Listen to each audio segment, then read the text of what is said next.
control and prevention. Good morning, Northeast Radio SD. We're live in studio, Watertown, South Dakota, and we've got a special guest with us. We've got Eric Scott with the Watertown Lacrosse Club, right? Watertown Lacrosse Association, I think technically is our legal name, but yeah. And then the Watertown Warriors. Correct. Is the team. Yep, Warriors Lacrosse. Yeah, awesome. We're kind of doing a little bit of or I've talked about, so we have kids from all over Northeast South Dakota, Brookings, some kids have traveled from Aberdeen, Arlington School, and so we're kind of dropping the Watertown for the most part, and we're just Warriors Lacrosse. Yeah, okay. Yeah, those smaller communities and even, like, say, Brookings, Aberdeen had their own clubs for a while. Their numbers kind of slowed down or they lost coaches, so they had a bunch of kids come here, and it's become more of a regional team than just a Watertown team. Yeah, and I'd be kind of, you don't want to put, like, Watertown area on there, you know? You just want to have a nice, bold team name. Yeah, so. well, especially with, Brookings, they don't really necessarily want to be a part of a Watertown team. They have a really hard time wearing purple, a lot of them. I think we had one kid when that Brookings club folded, he's like, I really want to play lacrosse, but I just can't wear purple. So, big football rivalry and everything else. Right. Yeah, he couldn't handle the purple. Oh, well, I know how that goes. Sometimes you just got that pride stuck in you, you know? Yeah. Well, and his loss, I guess. So, yeah, there you go. Well, they just had a game or a tournament, is it? Last weekend? Correct. I guess we'd call it a jamboree, but real nice. Excuse me. Kind of really nice the way lacrosse works in the state or the NPLL, which is South Dakota and North Dakota. We don't just travel to, say, Sioux Falls and play one game. We have about usually 5 weekends throughout the year. Each club gets their own home jamboree, and then each team will play 3 to 4 games that weekend. And so all the refs are in one spot. One of the things that was really nice with my family, having young kids and older kids, was we were all in the same spot for the weekend. At least we were busy, but hockey, there's one weekend my wife was in Wisconsin and I was in Rapid City, and we're 3-4 states apart. In lacrosse, that doesn't happen during our NPLL season because you go there, you just play your 3 tournament games, and then all the referees are there. You can watch all of your kids usually, and so, so it's really nice that way. It's a big jamboree weekend, lots of kids, lots of teams, and it's a good time. Yeah, I'd say that's cool. So how did everybody do? Did we get some victories out of the situation? Yeah, so I'm coaching the girls again this year. We'll start with them, and I'll have to brag them up a little bit. We got a lot of talented team. Those are the girls that were in here talking to you here a couple weeks ago, and they went 3-0. A lot of young girls really stepped up. We lost a lot of really good senior players, and so there was some nervousness about that and what that would look like. And but yeah, all of the girls really stepped up. The older girls kind of brought some of the younger girls along and trained them. We were also missing some good players on our team that had other activities going on, and so, yeah, really proud of those girls. Some of our younger girls stepped up. Our older girls showed some great leadership, fought through some adversity. I think we were down 0-3 in one game and made a couple adjustments, moved Abby, who was here, back to defense, and really she helped really shore things up. She's just a really versatile player, but and we ended up winning that game after we made a couple adjustments. We won 8-3. So I think within the first 5 minutes, they scored 3 goals on us. And after that, we shut them down. So that was fun to see. And yeah, it's always nice to, it's nice to see them overcome some adversity and make the adjustments and step up. And then, so that was the girls. We went 3-0. Our girls JV team won both of their games. And then I think our U12 girls won 2 out of 3. So the girls had a really successful weekend. The boys, we've got a really young team. Again, graduated a lot of really good seniors, but didn't have quite that, the younger levels to fill in. So we've got a lot of freshmen and sophomores on our team. Only, I think, 1 or 2 juniors and 1 senior on our varsity boys team. So they struggled a little bit at the varsity level, but a lot of those kids moved up from U14, so they're learning to adjust, getting used to the faster pace and the bigger kids. And it's quite an adjustment when you get a 6'4" kid on you with a 6-foot long pole slapping at your hand. It's a little bit intimidating. Yeah. And so you could definitely tell a lot of those boys were shell shocked, but they adjusted well, adjusted over the weekend, and just got better and better throughout the weekend. And then that same group of boys had some decent, or a lot of them are the same. They're our JV team as well. And they had some good success, won one game, lost one game, but we're in both games. I think they won 11-10, lost 13-8, but some really close games with the boys JV. Our 14U team had some success at boys. They won 2 out of 3. Again, we got a lot of new kids there. We got about 5-6 kids traveling up from Siston with Coach Osceola Blue Horse and Osceola Jr. Are coaching those kids up. And a lot of those kids are kind of brand new to the sport or played the traditional game, which is like we talked about with the smaller stick. But anyways, yeah, they adjusted and with a young team and a new team, played really well, won a couple games. So the only game they lost was to Moorhead, who's a pretty strong team. And I think we had 11 players travel. They have about 24 on their roster. Moorhead does. So Wow. yeah. Jeez. And then our 12U boys, they did okay. They were in some competitive games. I don't know if they grabbed a win or not, but they got to run around and play lacrosse and have some fun. They scored some goals and so it was a pretty good weekend, pretty solid weekend. Awesome. So with these jamborees, are they like bracketed, so you kind of get seeded and you start a certain and then go to a championship or anything? Or? No, every weekend. That's kind of that's our regular season schedule. So there's 5 or 6 teams usually at every level. So you'll play, 2 or 3 of the teams one weekend. The next weekend you'll play the other 2 or 3, and you usually got about 2 to 3 games against each competitor. And then we just take as the league, we take the results of those, your first game against each opponent. And that's what tallies towards your seeding for the end of the year tournament. So there's 4 tournaments to kind of get the seeding in place, or that's your regular season schedule. And then, and then championship weekend is bracketed. Get some funky brackets when you have like 5 or 6 or 7 teams. Yeah. 7's not so hard, but 5 it gets to be a strange bracket. Yeah. Do you got to play somebody a couple of times then or something like that? Or yeah, we've kind of adjusted it over the years. Originally we wanted a big focus of trying to get each team 3 games, and then that just ends up with a weird game that nobody wants to participate in at the end because they're playing somebody they already played, and you're essentially playing for 4th or 5th place. And so we've kind of got it worked out to where it's basically I think everybody at least gets 2 games, but it's kind of I can't remember what the bracket looks like, but it's kind of a funky play-in, like 4th and 5th place play to get into the bracket, and then whoever gets bounced, I may even still play the 5th place team again, or the team that lost that one. And then you end up with 4 teams in just kind of a semifinal. So sure. So there's a home tournament here too, or is that a jamboree then as well? Yep, that one's a jamboree. That'll be right before our championship weekend. Championship weekend this year is going to be in Bismarck.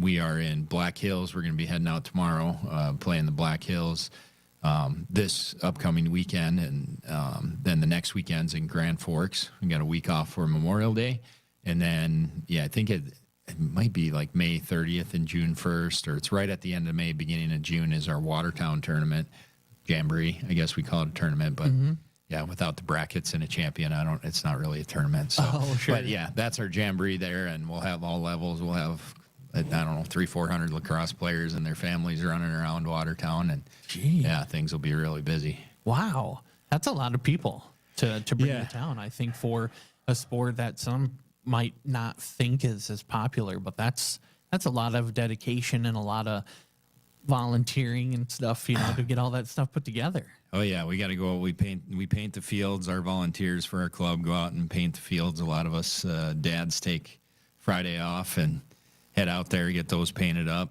And that takes, all of a full day. You got to get all the nets moved around and backstops and all kinds of things. So it takes a good volunteer effort, but it's fun to have our kids show off what they can do in our own community and get more family, grandma and grandpa, friends can come out and watch them. And then, it's always a good, of course, being a businessman in the Watertown area, it's always economic development. Those types of things are top of mind, and so those types of tournaments, whether it be softball, baseball, lacrosse, hockey, whatever it is, they bring a lot of money into the community. They keep the restaurants full and people shopping here, and hotels full. The hoteliers really like the games, and so it's a good little event. Yeah, so that's a 2 days. So you got people that come and then stay over, and then you finish the next day, kind of. Yep, we're games will start Saturday morning at 10 a.m. and then we'll go all the way through Sunday afternoon. We try to have our last game by 2 or 3 on Sundays, so everybody can get back home. So people are traveling from Bismarck, Rapid City, Grand Forks. Wow! So a lot will stay on Friday night and Saturday night. A lot of them just Saturdays. We want to help. We want to help our local business, but we also want to make sure the sport's affordable to families. So if they can travel one night instead of 2, that works better for some. Yeah. But yeah. Yeah. Well, that's a good opportunity then for people that aren't familiar with it, or maybe you're on the fence a little, to kind of go and check it out and see it live right in your own community there too. So it's a fun sport to watch, and I'd say, as we all know, it's a little more fun if you know somebody there, but even if you're just interested or a sports fanatic, come check it out. And obviously we'll be on here a couple more Thursday mornings and talk a little bit more about it, but it's a lot of fun, and it's just a fun sport to watch. There's a little more scoring than soccer and lacrosse and hockey. And so that keeps it a little more interesting. There's some hitting like in football or hockey, which is kind of fun to see and fun to watch. And it's just a fun sport that we've fallen in love with. My entire family has. So. And do you play it over by the dog park? Is that? Correct. Yep. Okay. Mount Hope Cemetery, or right north of Mount Hope, is the Watertown Dog Park, and then I think they just call it the Mount Hope Soccer Fields, or that's what it says on Google Maps. We were checking that out the other day. Just over there on the kind of by Lincoln Elementary School. Yeah. Okay, perfect. So now you got the general location. You can go check it out. Maybe you just drive by real slow and look too if you're skittish. So you're gonna love it though. I think. Mean, there's a big parking lot. I recommend pulling in and watching a little bit so you don't hit a car or get hit by a car. And support those youngsters out there. I mean, that's the future, really. So anytime you show them support, it just makes them feel like part of the community, So well, and to be clear, I guess your question was probably more on the Jamboree. We'll actually do that out at the Anza Soccer Complex. Oh, sure. So that's where the tournament will be at the end of May there. Okay. But we practice at Mount Hope. So okay. So don't go to the wrong place, on May 30th or whatever it is. Looks like the 30th and Saturday and Sunday. Yep, 30th and 31st. Okay, and that'll be at Anza Soccer Field. Right? There you go. Yep, Anza. Okay. Yep. Okay, perfect. So we got that clarified, and that's by the softball fields. I mean, everybody should know where that is by now, I think. That's where the fireworks are and stuff. Yeah. Everybody knows. They'll find it. Anything else that we need to touch on? I saw you had some shirts that people need to get tournament shirts or anything, or I don't know. Well, Fast Threads has hooked us up with some gear this year, and I think they've got some on the shelf there. It's a lot of made-to-order stuff, but I think they've got some stuff on the shelf. So, or if you talk to them real nice, they may even make something up for you yet. Yeah. Oftentimes they'll do a second run kind of mid-season, but our season just goes so fast that, we just had our first tournament, and in a month we'll be having our championship, and then we'll be done. So it goes really fast. But Fast Threads can hook you up with some Warriors gear. You're always asking about the professional sport, and kind of fun. This in Rapid City this weekend, they were able to secure a camp where some of the PLL players are going to come and put on a camp for the kids. So anywhere from, my son's a high school player, but the high school players down to the 12U player, girls and boys, they can sign up for that camp. I think they've got about 30, 40 kids signed up right now. And they'll actually have some professional athletes from the PLL that are coming to teach them a little bit about the sport and run them through some drills. And so that's pretty cool. You don't get to see those, the pros don't come to South Dakota for most sports all too often. So yeah, that's a fun little deal coming up this weekend. Wow. Yeah, that's really a big deal. I think I mean, these are like some of the best in the sport. In the world. Yeah. Some of the best in the world. So yeah, a lot of fun. Awesome. Wow, that's very cool. Okay. So, all right. We've got, what were the dates for the Jamboree tournament in town here? May 30th and 31st. Yeah, 30th and 31st. And then, let's see, you guys are going to the Black Hills this weekend, Yep. right? Okay. And then, gosh, did we kind of cover everything? Or is there something else that we missed? I think we got it all. Okay, very good. And then maybe next week you said you might have a couple special guests, maybe. Yeah. Okay, very cool. So, but whatever works. I know everybody's got crazy schedules, especially the kids. I think they're trying to graduate. I think so. Yeah, It's like something like that. they have to go to school sometimes. Graduations and yeah. I think we should start cramming the kids in the summer, so then I don't have to worry about school so much. Yeah, there you go. But they like maybe to- we have to go earlier. But I asked some of the girls if they want to come on again. They're like, I'll come on if you'll call me out of school. And I'm like, I'm not calling you out of school. Your parents can call you out of school for a radio interview. But maybe we'll have to go at 7:30 next week, and I can get more of the kids. Although none of them want to get up early either, so I don't know how that'll work out. I know. I know they're more fun to talk to than me. That's all I know. No, it's funny to get some of their reactions when you kind of hit them on what they like or don't like, and to watch them kind of think, for a little bit. And they always have such good answers, I think, for everything, or sometimes you just get it. Yep. Yeah. Yeah, I think good little one-word answer, typical teenage answer. Yeah. Yeah, those big guys, They they're get big, it, tough guys. Yeah. You get a few of them that are chatty though, that'll carry the conversation for the rest of them. So yeah. Yeah, there always is one in the group. I Yep, think they for say. sure. So, all right. Well, we can follow you on Facebook at the Watertown Lacrosse Club. And you've got, there's a website on there, but usually you just use that kind of is the schedule on there? Yeah, I think there's Okay. a schedule. If you scroll down, I'm not on Facebook anymore, but I believe we have a schedule on there. Okay. Scroll far enough through the posts. Yeah. And there's phone number on there. People have questions. They can contact somebody there as well. Anything else? Yeah, I don't think so. I mean, it's never too late to try it out. If you have a kid that wants to try, just you can DM us off of Facebook, or somehow get in touch with myself, and or just show up on a Monday, Tuesday, or Thursday evening, and yeah, we'll probably hand you a stick and send you out there and let them give it a try. But yeah, it's just about having fun with your friends and throwing a ball around, and yeah. Well, that's what it's like to be a warrior, because you just got to get out there and try it. So, Absolutely. Awesome. Absolutely. And then you'll fall in love with it. yeah. So be prepared. Sounds like it. Everybody that's tried it, all these people, they really like it once they've tried it. So yeah. kids are into it. Yeah, definitely. Awesome.